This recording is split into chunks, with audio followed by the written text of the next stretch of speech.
ছিল না ব্যাট কেনার টাকা। ইলেকট্রিক মিস্ত্রির ছেলে তিলকের ব্যাটেই এশিয়া সেরা ভারত। কি পুরো ঘটনা বিস্তারিত জানাবো বন্ধুরা। তার আগে আপনিও যদি মনে প্রাণে একজন ভারতীয় হয়ে নিজেকে গর্ববোধ করেন তাহলে মন থেকে ভিডিওটিতে একটি লাইক অবশ্যই করবেন এবং চ্যানেলে নতুন এসে থাকলে চ্যানেলটিকে সাবস্ক্রাইব করবেন। ইলেকট্রিক মিস্ত্রির ছেলে থেকে ক্রিকেটার যাত্রাটা সহজ ছিল না। তিনি তিলক বর্মা। ভারতকে এশিয়া কাপের জয় তিলক পরিয়ে নয়নের মণি হয়ে উঠেছেন তিনি।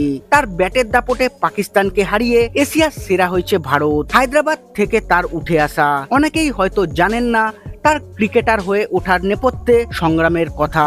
একটা সময় ব্যাট কেনার টাকা পর্যন্ত ছিল না তার পরিবারের। কিভাবে জীবনের মোড় ঘুরল।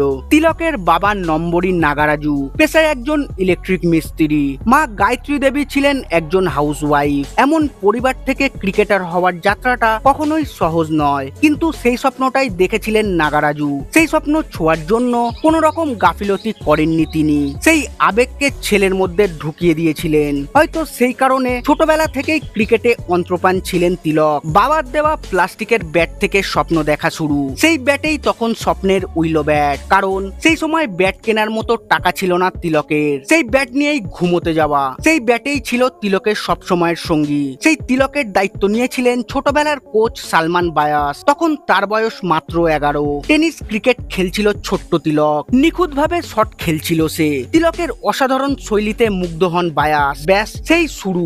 এরপর ভাগ্যর চাকা ধীরে ধীরে ঘুরতে থাকে। সবসময় পাশে দাঁড়িয়েছেন তিলকের। খুবই উৎসাহ দিতেন, তবে কেবল শুকনো উৎসাহ নয়, খাবার থেকে ক্রিকেটের সরঞ্জাম সবই দিতেন তিলককে। সেই তিলকই এখন ভারতের নায়ক। যে কোনো দরকারেই কোচের একই কথা, কোনো চিন্তা নেই, আমি আছি তো। তিলক বর্মা যে ক্রিকেট একাডেমিতে প্রশিক্ষণ নিত তা ছিল হায়দ্রাবাদের লিঙ্গাম পল্লীতে, যা তার বাড়ি চন্দ্রায়ন গুট্টা থেকে প্রায় 40 কিলোমিটার দূরে। একদিনও ফাঁকি দিতেন না অনুশীলনে।